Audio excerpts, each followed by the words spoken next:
Hey friends, welcome to Chasing Squirrels. I was on a friend's podcast. It's called the Planning Period podcast. It's with Brad Schreffler, and on it, I came to a big thought that I hadn't. It surprised me a little bit, and a big thought that I really hadn't framed out too much. But I guess Brad kind of took it seriously, and I mentioned that I just realized that part of doing this whole active reflective process, which is the Chasing Squirrels podcast, is that I started to realize I'm kind of not only looking for the great ideas and the cool people that are breaking new ground in education, but somewhere in there, and this is Brad's fault, I came to the realization that I'm also looking for other people like me. So not just searching for the differences out there that help me understand my own context, but at least one of those messages in a bottle. I think I was looking for my family out there. So other individuals that are doing work like me. Now, my context is a little bit niche. So I work with students that have been expelled or suspended from their home schools. And for a while now, I've been doing some of these smaller space classrooms. Prior to that, I was in personalized alternative education. In both cases, in the high school panel. So in reaching out to the Twitter sphere and other friends that are connected, I came across Leanne Hanson. And Leanne Hanson has quite an incredible story all unto herself, but I think this might be the first time on Chasing Squirrels that I found a member of my long-lost family. And the conversation was a lot of fun. We, a few jokes in there and some really great stories about our context and sort of swapping experiences and strategies.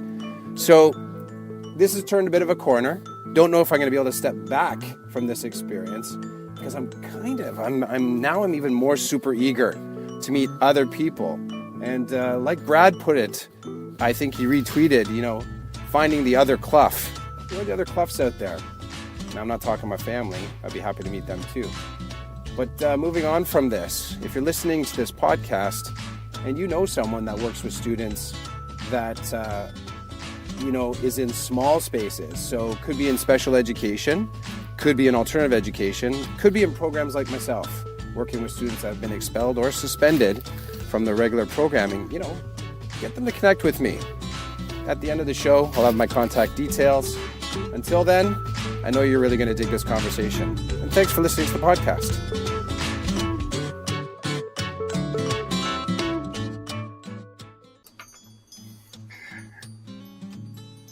All right. Good evening and welcome to Chasing Squirrels. Before I even go any further, Leanne, can I do that one more time? Can I do the tinkles? Oh, please do. Okay, here we go. We'll do the tinkles one more time. We'll just let that play in. Inside joke, not going to explain it. Just going to say having a little bit of fun on the front end. I love the fact I don't have to do anything. That just faded out on its own. So Chasing Squirrels podcast, the sweet irony of trying to schedule interesting conversations with cool people and fascinating personas is that they don't come easy. They really don't. Scheduling with teachers that are kind of on the same continent as you can always be a challenge. Everyone's busy. Some people have families and they have other side hustles that keep them from chatting. But I will say this conversation has been on my short list for some time. I'm very happy to be talking with Leanne Hanson this evening. Leanne, welcome to the podcast. Thank you very much. It's really good to be here, Chris. Thank you. Just before we hit the record, we were talking a little bit about the power of forgetting, and there was just a quick. So both of us is it safe to say, are diverse in thought, mildly forgetful? That's a really lovely and diplomatic way of putting it. Yeah. And there was the story, just you sharing about leaving your glasses in a refrigerator. And it led me to, I listened to this really interesting, I listen to a lot of podcasts. I said this to somebody else, I don't listen to too many on education. There's a couple that I listen to, but I kind of go wide and listen to a bunch of others.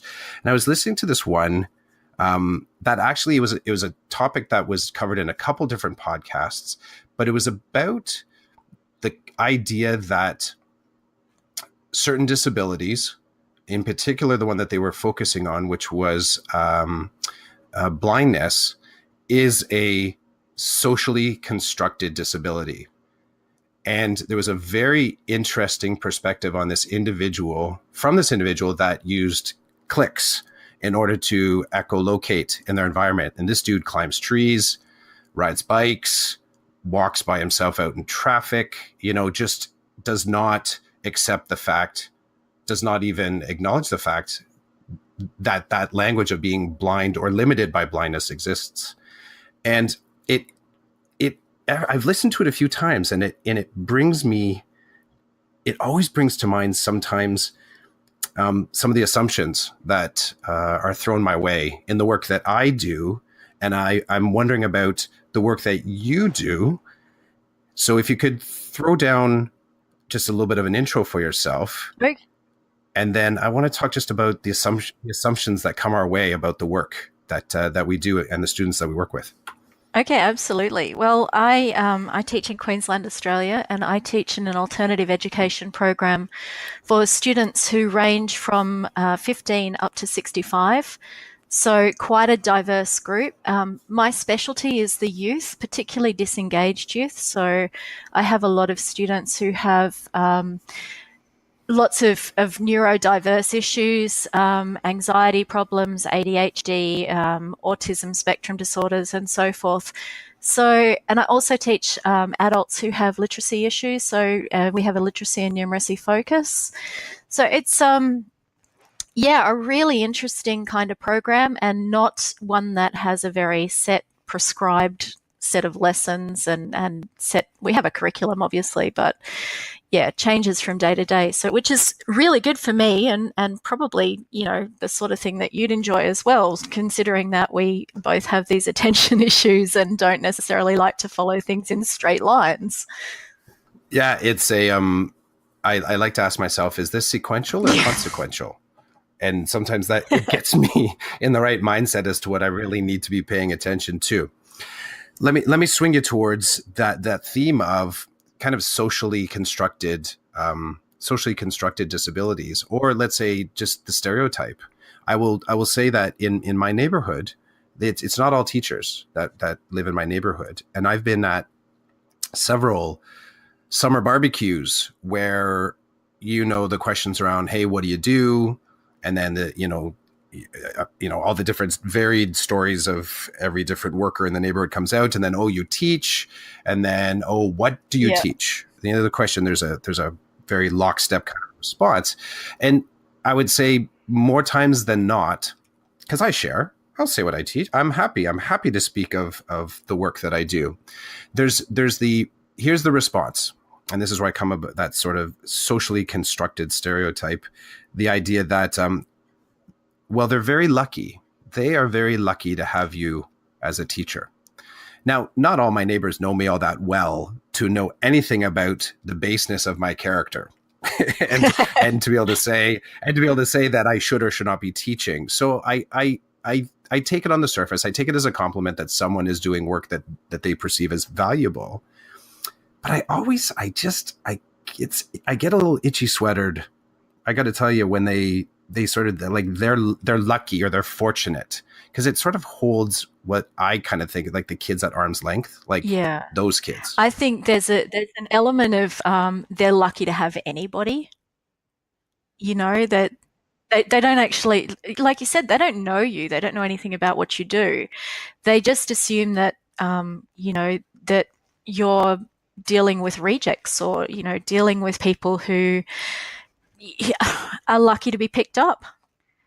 And and I always get the other response that I always get is, oh, that must be so difficult. I'm like, well, yeah, but really, if it wasn't difficult, why would you even bother doing it? Like, why would you do a job that you love, that demands so much of you, if it was a really easy job that had no challenges at all? It's difficult to throw that one on the table, though, right? Because sometimes it just gets stared at. It's almost like, well, you said it right there because it's difficult work, so and I like that conversation a lot. That one comes to me more in this form, and sometimes it comes from other educators. Like, how does that work? How do you do that? And you sort of explain the context. And often for me, it comes out of trying to understand. For me, I've for a while now been teaching multiple courses at the same time. So in what that would look like is, 16 could look like 16 kids in a classroom, each one doing a different course. Yeah. And that's the alternative and personalized model. I think there's different iterations of it in many school systems. When the kid arrives in class, they bring a course or a collection of courses with them. And then you sort of work out whether or not you can support all of them. Some of them, maybe you're putting a different one in, maybe waiting on one, all that kind of stuff. That is kind of like the personalized version of my context. But that whole, like, how do you do it? I want to put that to you because you are completely ninja'd up on this. I'm trying to imagine a classroom. No, seriously, I actually mentioned I had a really, so once we had sort of, the papers were signed and your people talked to my people and the riders were signed off on, we each got exactly what we needed from this contract conversation. The money's good, right? You're fine? You're good? Oh, it's excellent. The check cleared. Good. Yeah. I put it to, maybe it hasn't. I put it to one of my students. It was soon after I had listened to that conversation between you and Hurley, and you had mentioned that 15 to 60 range. And we had a really energized conversation about what multi-generational classrooms would look like. And I kept on falling on there's benefits to this. There's benefits to this. And it was a real hard sell. Like here, the concept of having someone, like I kind of came back at it. Well, what if you were 65 or you're 60 years old and you wanted to learn, refine your English. So you wanted to take a grade 9 English course. Well, you wouldn't say necessarily no, it's a grade 9, but you kind of find out that there's space in the grade 9 class in the high school that's right around the corner from your house. You don't have to travel far. The bus will drop you off there, or maybe, wherever you're living, there's that bus that would take you right there. And I thought, how wonderful would it be to start building community hubs that way? Thinking that absolutely. If there was space, fill the class. Yeah. Do you know what? That's actually my ideal model of any kind of learning would be, whoever needs the courses can do the courses at whatever time at their own pace. And if you have, I have like 15, 16-year-olds that are super intelligent in one particular area.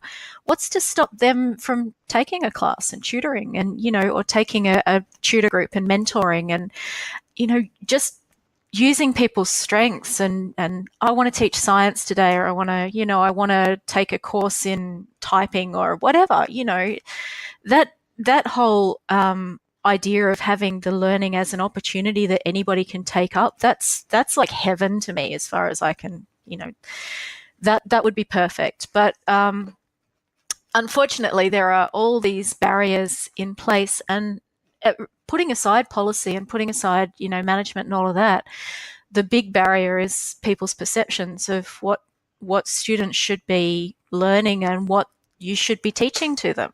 There's this idea that, a 65-year-old can't possibly be interested in the same things as a 16-year-old, and that's absolute garbage. All you need to do is find that middle ground, and you'll find that, they have commonalities, and if they don't, they can teach each other.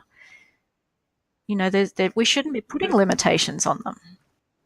It's funny I'm thinking back on, I'm a big, sorry, wrong way to go at this. When I'm introducing some of the random that, when you use students as Post-it notes, as in, here, student, I'm going to say this thing to you because if I don't get this conversation out, I'm going to forget. So you kind of, you sort of like, just so the kid will come back to and say, Clough, like, what was that thing that you told? I'm like, what was it I told you again? And they run through it. I'm like, oh yeah. Here's what my thoughts were on that. And you can, like human Post-it note. no, it totally works. Try it out. If you haven't, it totally works. I may have done that from time to time. Yeah, because you can hook the kid with a little bit of random, and then you walk away. And for me, a big part of my day is like hummingbird teaching. So I come and I kind of get beside the student. You're trying to get the hamster wheel rolling a little bit of traction on that, whatever that lesson, that thing. And then I might be jumping over to another table or going to the next room over. And then, it's just a lot of, good running shoes carry me well. Yeah. And it's necessary for me to kind of get these little provocations into the kids, just so that when I do come past them again, they're more likely to ask me a question than, pull their phone out or something like that. It's like, what were you even talking about, Clough? But it's when I think about the, having that the age range that when I think about the age range that you work with, it makes entire sense. But where I want to back it up to is, how did that become a model? Because yours and my context, though we have some, we have connection. I think there's something in our context that speak to each other, though, we've just made contact now.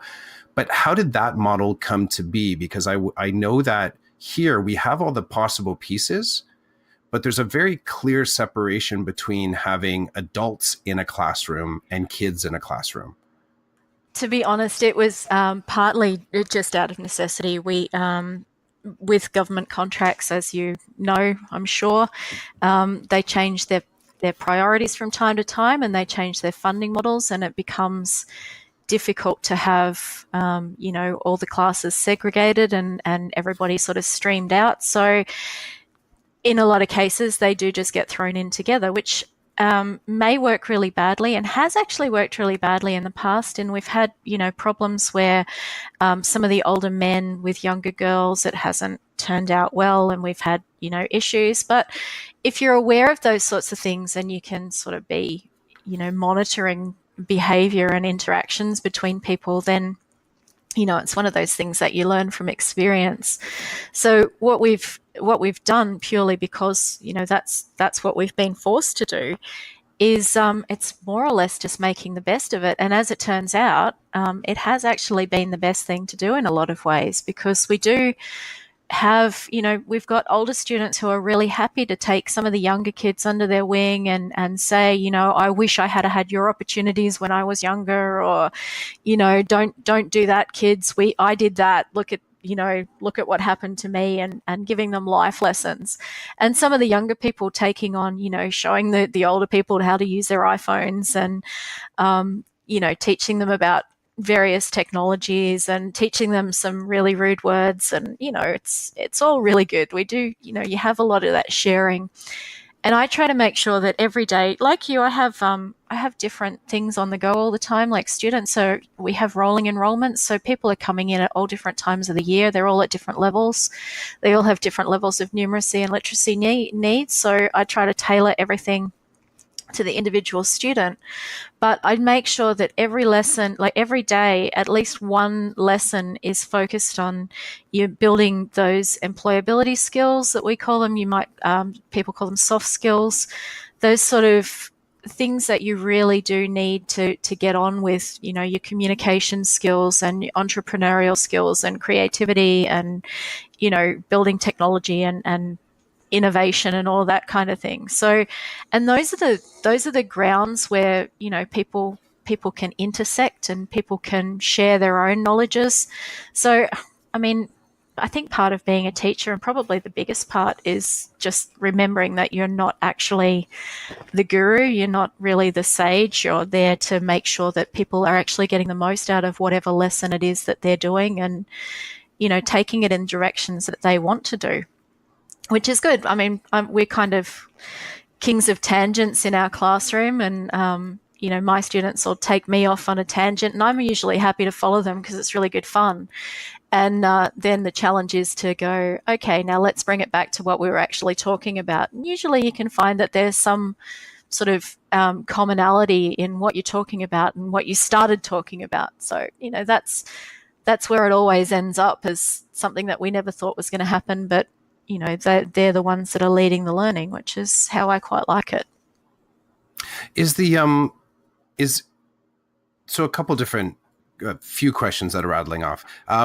So these are high school level courses that are being taught? Yeah, so year 10 level usually, which is sort of our junior school, sort of junior high school.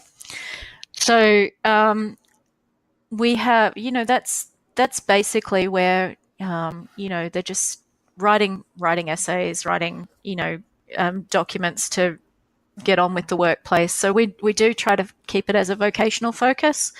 So trying to keep, all of our writing exercises as something that can be used later on in the workplace, like writing policies and things like that. But of course, we do need to bring in the creativity because that does need to be nurtured. And obviously, writing policies is not a particularly creative thing to do. So we might bring in things like I have the most fun I've ever had with any writing exercise, and to the point where I've done it year after year, is writing a zombie apocalypse story, which works really, really well with all age groups. And it's really good fun. Remember a couple of years ago, probably on Facebook, there was that thing of, the main character in the last video game that you played, and the main star in the last movie that you watched, and the singer of the last song that you listened to. That's your zombie apocalypse team.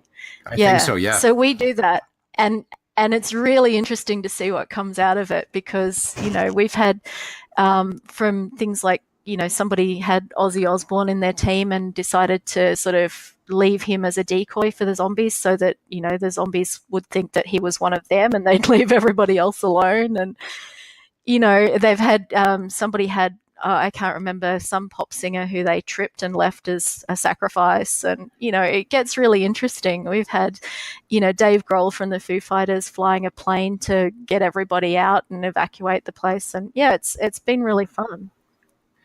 That's a good choice. That is a good choice. I would see a movie with Dave Grohl as one of the protagonists in that role. Awesome.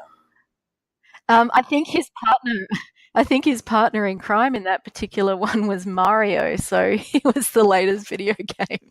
So that was quite interesting. And you know what? I could totally see them doing some twinsy, like that would work. Dave, if you're listening, I know you do. You check this podcast on the daily. Do something. Do like a green screen test with Mario as the co-pilot. Look, I think it could make his career. I mean, yeah. Look, he's not really big right at the moment, but I think this could really get him off the ground. He might need Mario to lift him a bit. Mario's making a comeback. Oh, for sure. Mario just grab a few mushrooms and things, and we'll be fine. Oh, so, I wish I had. Now you're making me think I had grabbed that wave sound for the bumpers at the top. The whole do do do. Oh, God. Now I plugged that in your head. That and Monty Python. Yeah. Oh no. This is like earworm central. I'm only good for one or two of those. I swear I won't do another one. Is this publicly funded? So students coming to you, or do they? If you're 60 years old and you decide to start building your literacy skills or taking some career diversity skills with courses with you, do they have to pay, or is this? It's a bit of both. Is this covered by? Okay. So some people are referred on by employment providers, and some people are just they can come and pay. It's not very expensive, so we're lucky enough to get some good subsidies and things. So yeah, it's really good fun. It's very valuable. And so is this a part of the, like, a public school board, or is this considered an independent school? What's the sort of status of? At the moment, I work in a vocational setting, so it's for school leavers. So you can't actually be part of the program if you're still enrolled in a regular school. Ah, okay. So you have to be like a registered job seeker. Got you.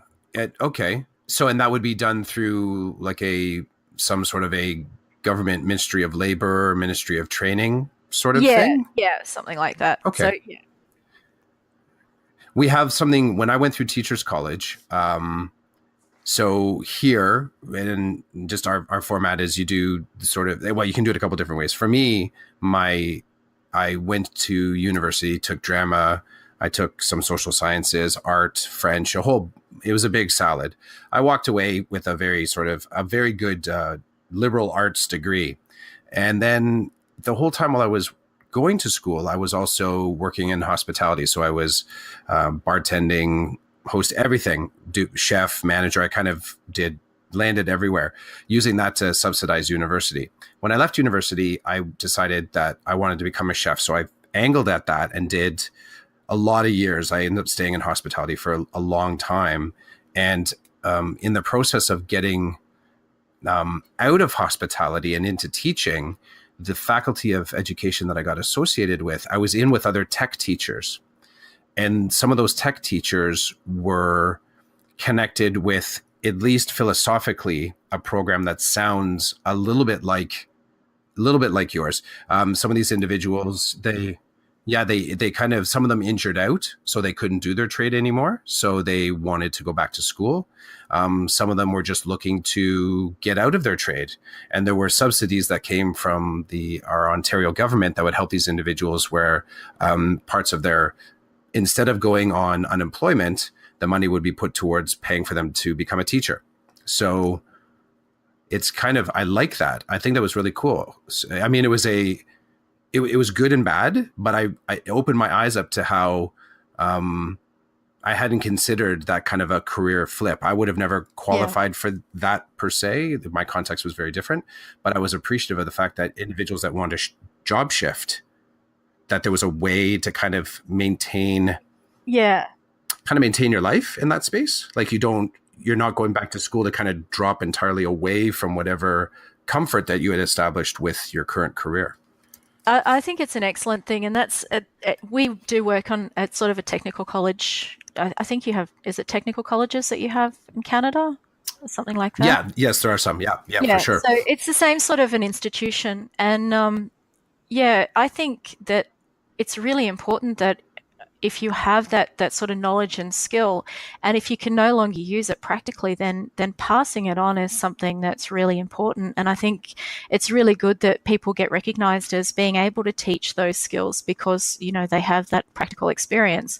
And then teaching them how to teach is the really important thing, rather than, they know all of the material, they're fine. They just need to, have a little bit extra to show them how to pass that on to people who don't have those skills.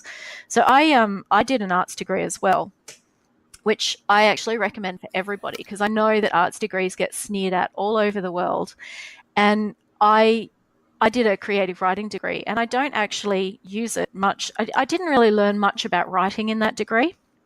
Everything that I've learned about writing more or less has been since. But what I did learn was how to think and how to seek out information and how to make connections between knowledges and things like, critical thinking skills and that, which I found really, really important. But then I did, later on, I did like a graduate diploma in education. So I'm actually high school trained and I just can't be bothered teaching in a high school because I think that my particular skill set is probably better used where I am. I think that, kids in high schools probably have enough support. Maybe I might be putting it out there a little bit too much, but yeah. No, I think you're on point. I wrestle with that. I wrestle with that all the time, as in, am I in the right place? Am I in the right place for my interests in where my teaching passions, but where your gritty kind of skill set lies. I know when I think of the things that have rattled me most in my teaching career, the one that comes back again and again and again was actually in my first year teaching, which there's a whole lot that can rattle you in your first year teaching. Yep. It was right. Like really, right. I could almost pick anything, but it wasn't, It was getting up in front of this class teaching. It was a grade 11 course in introduction to social sciences, so anthropology, sociology, and psychology.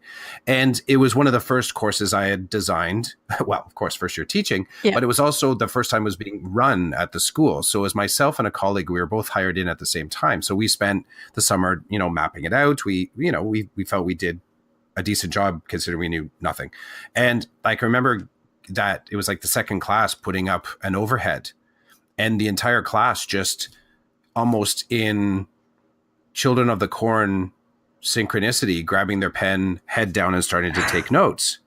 And I kind of stood there stunned for a second. And I was like, oh, so this is teaching.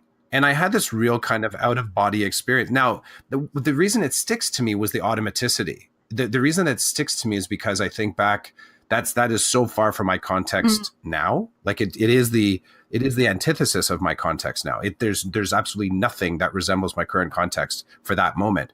But it stuck with me because I actually thought to myself, I had the moment of, well, this may be easy. But then I also thought, why are they complying? Yeah. Like I had that exact duality of thought, like, wow, like they're really not thinking.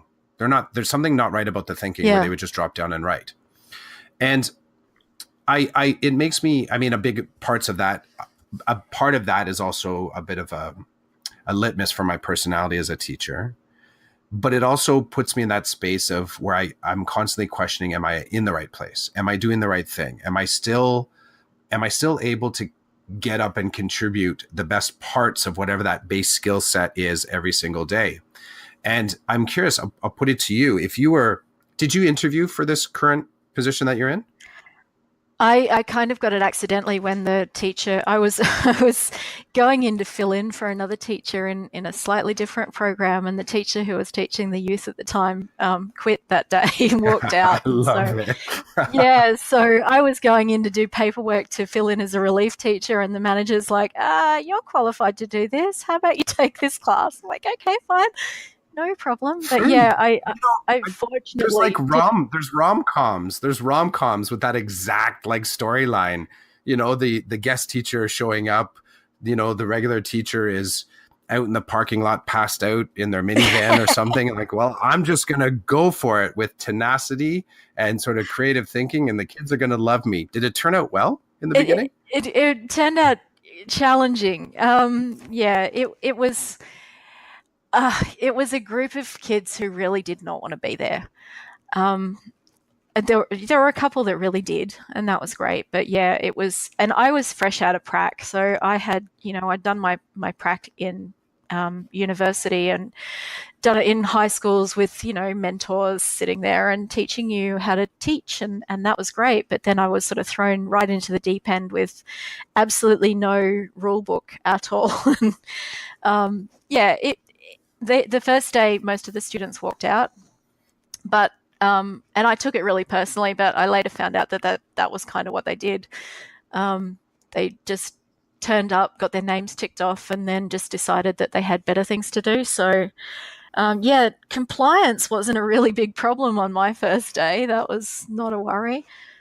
But so all of my carefully prepared materials and things went right out the window really quickly, and I just had to sit down and talk to all of the students, and I haven't stopped talking to them since, really. You just spend a lot of time trying to find out what they want and why they're there, and try to get them from my mum made me come to, I want to be here because this is actually going to make a difference to my life. So, it's a challenge, but I don't think that there's any way to prepare for it. I actually think that that's probably part of the problem with a lot of new teachers coming out, is that they don't have enough time being thrown into situations and, seeing how they can deal with it. I'm kind of a believer in the sink or swim, so fortunately I can swim, but could have gone really badly. I can remember you bring to mind, you make me think about, like, I haven't had a teacher candidate work with me. My sort of small space interest and kind of shifting, like I feel like I'm kind of in spaces for 3 to 4 years, and then I kind of shift. So it's hard to sort of establish a little bit of that, at least in the eyes of establishment, a little bit of that credibility, stability, despite the intensity with which I sort of work with students that have, I would, by concentration, if I have 10 students, they're entirely representative of every single permutation of challenge that a school could have. Yeah, right? You with me? Absolutely. Like that's, it's, you can't, your numbers are low. Let's give you another student. Yeah. It's like, oh, this is exponential. You don't understand. It's alchemy. It's chemistry. Don't do that. But that's another story. But I've never had the student teacher, but I remember when I was still in those, so I spent 8-9 years in a regular, let's say high school, a bigger site, and talking with individuals that took on teacher candidates. And I was always fascinated by the fact that I'd never really, I kind of recommended on a couple occasions, you need to sort of sit down with that individual and tell them that they're on the wrong track. Like they're not going in the right direction. And it's kind of like the counter side to the sink or swim. Yeah. There's a third side to that coin, the straight talk, right? There's the straight talk in the sink or swim that no, that wasn't a good lesson. That didn't go how you think it did. But, I was going to let her write it out because it didn't potentially, no one was going to lose a job over it. It just wasn't, it wasn't good. And there's space to fix. So you offer whatever, maybe it's 2 coins now. I'm up to 2 coins or 3 coins. But I was fascinated by that. Have you ever had a teacher candidate? No, I haven't. We've only ever really had the only people that we really have in our classroom are social work students and students in that kind of area, which is a whole other bag because they're there for a slightly different purpose. But I've certainly had lessons that have gone really, really badly. And, where you go in and you have this really great vision and it just all falls to pieces and you walk out and you go, oh my God, that was horrible. I should give up forever and ever. And then you have wine and it's all good the next day. And it's, and you go in. Okay. So do this. Tell me the one that you still believe to this day should have worked. It might still be do you have one that's a mystery? It should have worked like that, but it didn't. So it kind of sits on the top of the pile, right? Not everything gets sort of into the shredder right away. Do you have one like that? I had a really cool lesson planned out for writing resumes. Now, I know that doesn't sound really exciting, but I'd seen... You've hooked me. I have never heard anyone say that they have a cool lesson plan for resumes because it's in my mind. Yeah, it's really dull. So I hate teaching that. I mean, I think it's really important that everybody has a really good resume and that's great. And it's a really important part of what we do. But I'd seen a couple of really cool video resumes, right? So I thought, well, we've got access to iPads. This is really cool. Let's do that. Let's make video resumes. And I thought, well, no, this is going to be great. These kids love to get their face on video. They're all Facebooking all the time and they're all Snapchatting and they're all this and that. And, of course they're going to want to record themselves and talk themselves up because, a resume is all about talking about how amazing you are. And that's one thing teenagers do all the time. Mm-hmm, mm-hmm. So, on paper, it looked fantastic. And I thought, this would have been so cool if I had been able to do this when I was at school because we didn't have iPads and, and they like film and they like acting. But, oh, no, when they're the central character, it went really, really badly. So I had a whole class full of people saying, can we just write this on paper instead? I'm just like... just whatever. Just I'm gonna take my ball and go home. It's like I had all of these really cool props, and I showed them these really cool examples, and I've actually been I've actually been banned from using the word cool in my classroom because my students, along with my own kids, know that I don't really use it in the same context that they use it. So what I think is cool is not necessarily going to happen very, very well. So, that was one that I thought should have gone a whole lot better. And I thought, oh, here we are, we're hitting all these great skills. We're looking at our speaking and listening and learning practices, and you've got to write out a script, and you've got to, use your editing techniques and all of this. And it went really, really badly. Mine, all I'll say, I'll share mine, I won't give the full context, but it involved turning my classroom into a cult.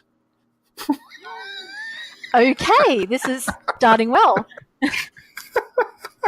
And even as I say it, I'm thinking back, I'm like, it was designed, it didn't, what made it not good was that it worked.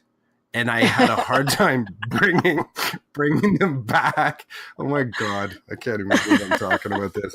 But that's what it was. I was talking about, dynamic personalities and compliance and obedience and, the Milgram experiment, and talking about how willing we are to go along to get along. And and when I think back on it, it's definitely one of those, a lesson that I think back on that worked. And I should have pulled back a little bit. I should have gone, okay, let's just discuss where we are right now. I just want to, let's get into some small groupings. Okay. Yes. You in the corner, right? Just to break up the dynamic, because they were ready. They were ready to go out in the halls and just do my bidding.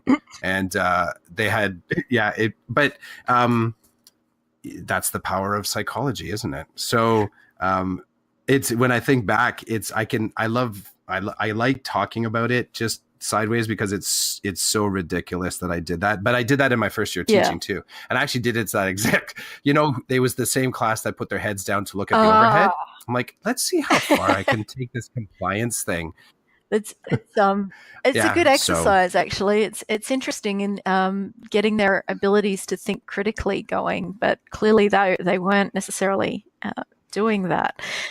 The thing that it came down to was me having to show them. Here was the thing. This is how I completely had to deprogram them afterwards. Was I had I handed my lesson plan to them. That was the only way to break the. Well, you know what? Because I had to break this. I knew I would have a use for that, because they were so swept up in the idea and the compulsion to sort of act based on what we had discussed about. I gave them an emotional motivation. I gave them a challenge. I put them in sort of like a disadvantaged position, and they wanted to go take care of business. And it was only when I showed them the lesson plans, and it didn't turn out well for me at that point, because they moved from pitchforks and ready to sort of run with me to staring at me like, how could you have done that? I'm like, but I thought it was going to be a good lesson. I have done that, like not created a cult, and I haven't actually given anyone anything to drink or any terrible missions to do. I have to say they were all okay. That was early in the semester. I had a lot of time to mea culpa and ask for forgiveness. We were good at the end, but it was one of those lessons that a couple of kids back and say, Clef, man, I don't believe you did that thing. I'm like, okay, yeah, thank you. So sorry, I wanted to get that on air just in case. All those students have graduated. They are fine now, yeah, I think. Occasionally they just cluck like a chicken. That's fine. But I do a similar kind of thing with marketing and talking about programming and, telling them how they're being manipulated. And so I kind of come at it from the other side, where I start with, ways that they can be manipulated and try to get them to recognize that as a critical thinking skill. But can I tell you a really bad story? I promise it won't ruin your G rating or anything. Me and my 1 million listeners. So it was April Fool's Day, right, a couple of years ago.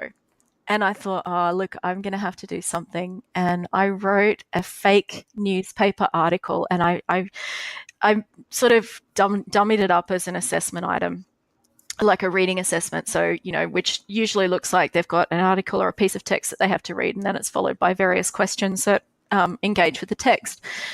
So I wrote a fake newspaper article on the local newspaper masthead, which I don't think I'm supposed to do. But anyway, I did, and made up a fake reporter and got fake pictures, and, as you do. The article was called Queensland First to See the Light. And it was all about how Queensland was going to be the first state to legalise marijuana. And it was going to happen, but I had to be really careful in the article. I had to say it wasn't happening today, because I knew that I'd have a whole stack of people getting themselves into trouble. Mm-hmm. So it was going to happen, December the 1st or something like that. And so I dummied up the article, and I had, a whole stack of questions exactly the same way that I would as a normal assessment. And then we had a discussion afterwards and, the pros and cons of legalization and all of this. And then at the end of it, one kid just looks at me and looks at the date on the masthead and just goes, "This isn't real, is it?" And I'm like, no, sorry, it's April Fool's Day. And the whole class just turned on me. And it just, I've still, 2 or 3 years down the track, I've still got students who I'll see and they'll mention it and they'll say, we have never forgiven you for that. That was just terrible. So, yeah. It was interesting in that it came the day after I'd actually done a whole lesson on not believing a single source and how you should research things and how you should question. So, it turned out as a good learning experience, but they did not forgive me for a long, long time. So, and they're like, I love it. Yeah, how did you know we'd fall for it? I'm like, seriously, guys, I know my audience. So I love it. That's quite an elegant way to test prior knowledge. Were you paying attention in the last lesson? Let me ask you something. Yeah. And this is the rejuvenating, because I like it. I like that story. That's a great story. What is it about you that you would say that sort of drives you to be that kind of a creative teacher, like to think that way? What is it that's sort of like fueling that type of an approach or that perspective to sort of go? And I don't want to say that sort of inside outside the box. I don't want to say, that innovate in there. It's just it's that willingness to kind of step sideways and take a chance on something. What fuels you just to say, I'm going to go for it? Look, I hate to be, first of all, I don't really believe in or outside the box, because I really don't think there's a box there in the first place. I think we create that one for ourselves. But I hate to be labeled. I hate to stand still. We talked about that ADHD thing a little while ago, and I think that part of that is because I'm really easily bored. And I think that if I'm going to be bored with something, then I know that my students are going to be as well. And I think in a lot of classrooms, you find that what's being taught has been taught over and over and over again.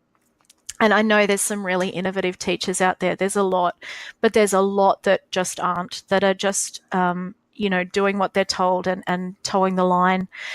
And that's the kind of teacher that I never wanted to be. That was the kind of teacher that I hated when I was at school. And I'm a really bad student. Like, I'm shocking. If we have, professional development days, I'm like the one who's sitting up the back passing notes on what PD could possibly stand for. And, sometimes it gets a bit rude. Because it's just boring. And I hate being lectured at. And I hate a lot of those traditional modes of learning. So I guess, that's what puts me in exactly the right place. I resent,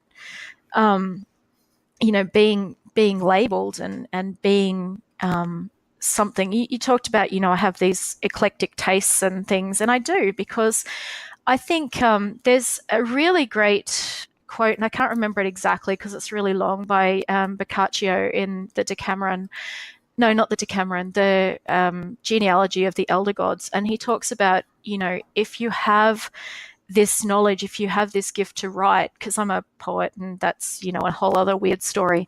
But if you have this gift to write, then it's beholden on you to learn about as many possible things as you can, so that what you write or what you teach and what knowledge you're imparting isn't coming from one source. It's coming from as many different places as possible. And so, I make sure that I'm keeping up with social media and I'm keeping up with the trends that my students might be also keeping up with, because there's things that they're learning that are addressing those basic skills that they need, but it's using that different and sort of contemporary context. So it makes it much more relevant for the students. And if it's relevant for the students, then it becomes something that sticks in their head, and they make connections easier, and then they can go and they can show other people, which I demand that they do. It's one of those things. If you've been given that gift of learning and that gift of knowledge, then, it's your responsibility to then just go and, spread it as far as you possibly can and basically corrupt the whole world with knowledge and information. And I mentioned before I hit the record, I said that's part of what draws it's hard. I don't want to say pursue, but when I'm looking for things to follow, the things that catch my attention, the things that hold my attention, and the things that sort of demand that I contribute attention. It's like there's different layers to it. When I lurk through your Twitter posts, I mentioned that like there is a variety there that, to me, it's funny. Like, one of the things I think that's, I'll burn for this one, but I think it's the reason that I don't listen to a lot of educational podcasts. And I know I'm like setting myself on fire with this one, because in many ways, this is an educational podcast and it's connected with Voice Ed Canada. And I get all that.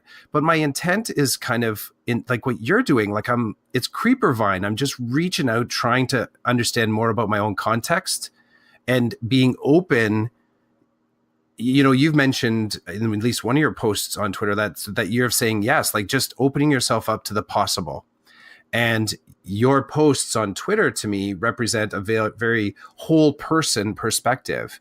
It's not just teacher stuff.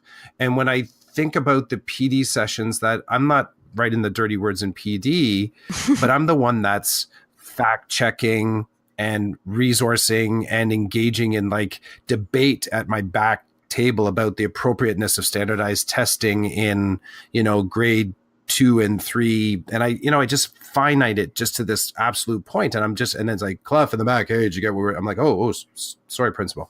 But I love the diversity of your posts. I think that often it's easier to become protective of our ideas in the classroom. It's easier to say or to be a math teacher than to be Chris Clough there, and to sort of be in front of that place of vulnerability where you can sort of create community and family and everything else that comes with that sort of not sort of making the relationship in class transactional, but actually interaction and sort of connecting. I think that's what I like about your posts, because I feel like it represents. I put out a survey earlier today, like, do you trust your digital self?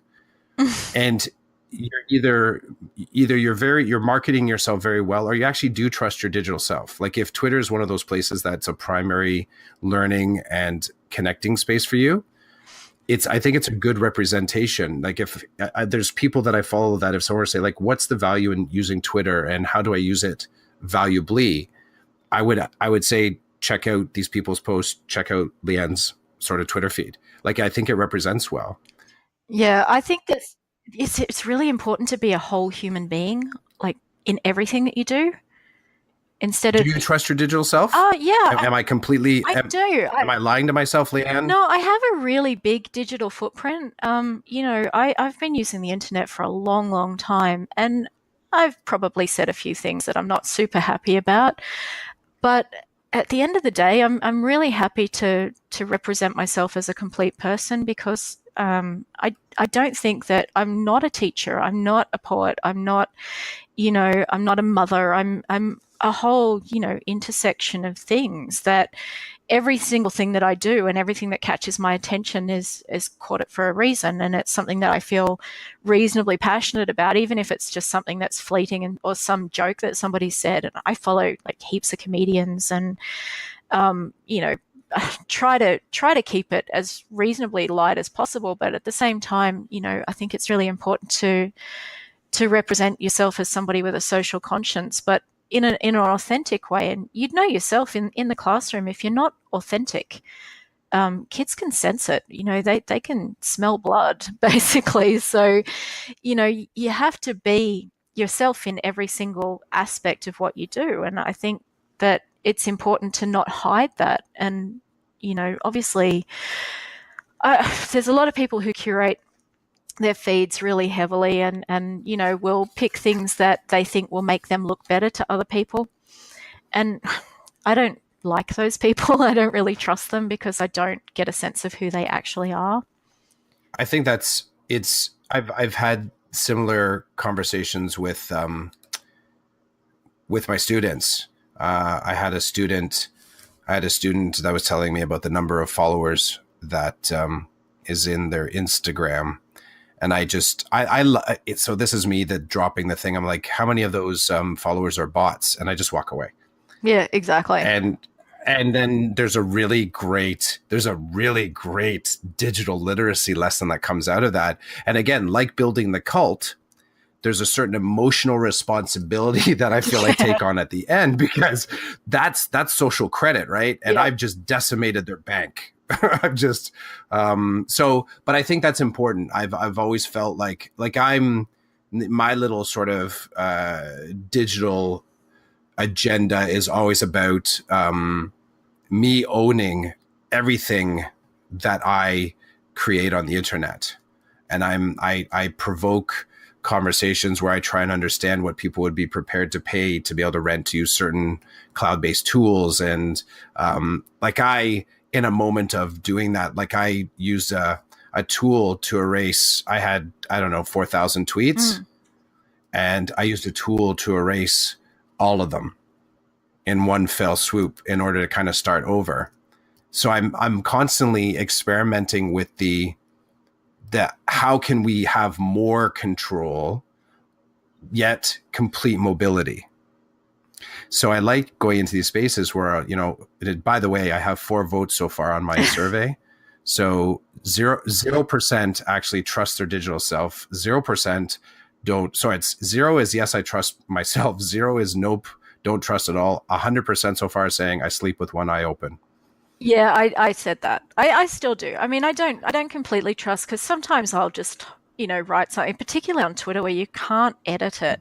You have to either, you have to delete it. And for me, deleting is a big step, because I like to be as honest as I possibly can. But, I still don't always trust what people are going to do with what I put out there. I mentioned before, I'm not trying to plug, but because I write poetry, and I have for some time, and that's really what I first started using the internet for, like on a regular basis. I have a lot of stuff that's out there, and my students can find it. So I have this responsibility that what I put, making sure that what I put out there is something that is going to not be, misconstrued in some way or used against me. But at the same time, I still want them to know that I'm a human being, and I think being findable on the internet is one of those things that convinces them that you actually maybe know a little bit about their world and can relate to it. So, can I share? Can I open my heart for a second? Go for it. I'm going to open my heart. Are you available to receive my heart for a moment? Can you do the tinkly thing again? Okay, here it comes. Wait, or should it be more like this? Oh, here comes my heart. Here comes my heart. and then of course we have to do that one on the tail end. Absolutely. So it's funny. I love the authenticity as a challenge. This unifying the digital and actual self, the challenge. It's funny. There's a little. I have a bunch of spoken word pieces. So I mess around with writing. I get it from my dad.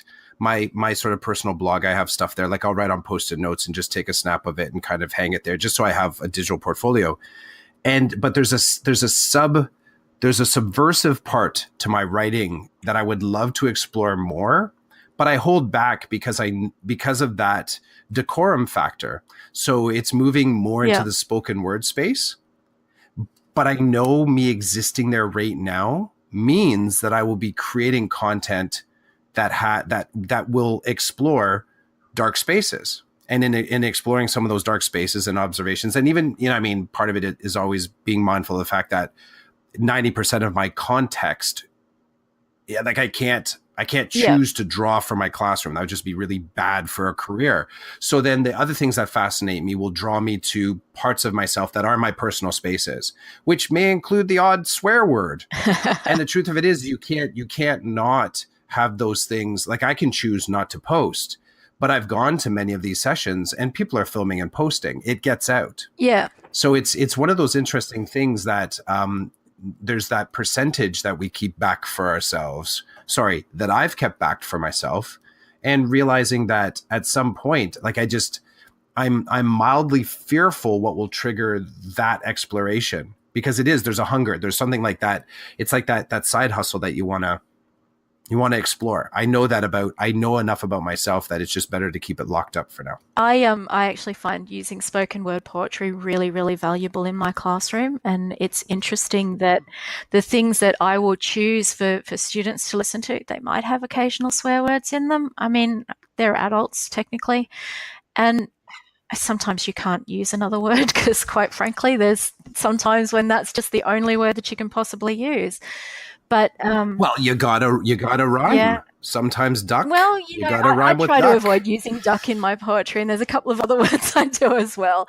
But I think you do need to explore that, and I think the more you explore it, the more you get better at expressing yourself in ways that don't necessarily sound maybe as raw, but are sort of more universally accepted, then that's the kind of space that you can occupy as an educator without sort of crossing any boundaries or anything. You're still exploring, real life situations and real life problems and issues. And sometimes the dark places are where all the most exciting stuff happens. So, and sometimes the dark places are the things that really connect you to the people that you're trying to connect with. So yeah, I don't see why not. I think you should go for it.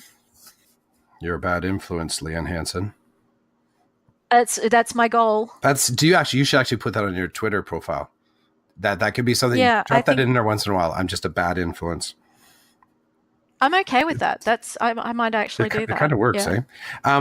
Believe it or not, we're coming up to the tail end. But there's one thing that I'm curious about. Well, there's lots of stuff. Maybe some point we can re-meet for part 2. How did teaching become a thing for you? How was that brought into your life? Family were teachers? You always sort of No, dreamt? my family did not. My family did not have a high opinion of teachers as a general rule. So you're proving them wrong. That's what it is. It was you were rebelling against the family to show teachers are cool. What? I hated my education experience so much that I just wanted to get revenge on the whole world. And that was, that's it. No, and I like that narrative, the revenge plot professional. I like that. I'm nothing if not subversive. That's just how it goes. Okay.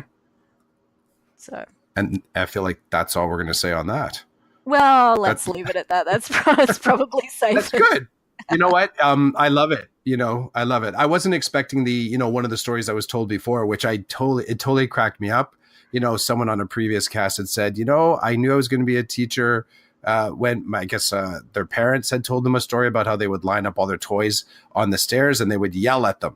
They would yell at their toys. And their parents were like, honey, what are you doing? He's like, I'm teaching. Absolutely. That's the goal. And that's their earliest memory of, I knew after that, I knew I wanted to be a teaar. and the parent is kind of walking out of the room like, oh, geez. We're all secret dictators. Oh, geez. That definitely is. That's part 2, secret dictators. And subversive saviors. Hey, that's good. That's beautiful. See, no wonder you're a poet. I appreciate the compliment. So, I know I definitely I want to check back in with you. I have other stuff that I've scribbled here, and if I look at my my dry erase board that I wrote, we didn't even get to talk about spandex. We got the glitter in the Proust interview. I have a couple of questions maybe we can ask next time. And the one thing maybe next time we can talk a little bit about teacher joy versus the system, because you had some interesting posts about that too. Definitely. I'm up for it. Cool. So if someone wanted to reconnect with you, pursue you, lurk you, find out more stuff, more conversations with you, where would you like to be found? Twitter's the best place. It's at Leanne Hanson. That's probably the best starting point for me. Cool. Did you want to plug it all where some of your writing is, or just let them find it? They can. If you Google me, then you'll find me. It's not that hard. That's a pretty prestigious thing to be able to say still, isn't it? Yeah, it's pretty cool. If you can declare, just Google me, because I know about those analytics. I had a classroom website in my Google site, one of the original ones, not within the board domain. It took me 2 years 2 years of populating different posts in there and using that site over and over and over again. And that's like every day posting something like sizable. 2 years before it cracked the sort of like the top 10 if I were just to put in the classroom name into Google. So it's still kind of a prestigious thing to work the bots. I've work been the bots in your making a favor. nuisance of myself on the internet for a long, long time. Oh, see, that's the second thing that you put on your profile. I'm I a like bad that. influence and a I've nuisance. been making myself. No, but you guys say I've been making myself a nuisance. That's awesome. Okay, I totally appreciate this. You cracked me up. I really enjoyed chatting with you. No, I'm it's not been surprised really at all. fun. No, I knew it'd be good. I didn't share much about my context. Maybe next time. But I appreciate. Yeah, we'll wear spandex next time. You know what? Then we have to do a Google Live Hangout, because if we're doing outfits next time, I can capture the audio from it. We're doing Google Live, and we'll even, because then that's when, we can sort of get the outfits in, and you're kind of showing up with something a little bit fancy or something. I don't know. Sparkly gold tights. That'll be the go. There we go. We got the outro music. This has been Chris Clough on Chasing Squirrels with Leanne Hanson. Thanks for listening. See you later, Leanne. Thanks, Chris. See ya. Take care. Thank you for listening to Chasing Squirrels podcast. This podcast can be found on iTunes, and you can find it on Podbean. If you are interested in having a conversation on the podcast, please reach out. You can connect with me on Twitter at Chris J. Clough. You can also connect with me on Gmail at the exact same handle, chrisjclough@gmail.com. Every once in a while, I drop a blog post on WordPress, and I'm sure you can throw something in the comments there. I really appreciate the time that you've spent with me this evening, and I look forward to dropping another podcast conversation very soon.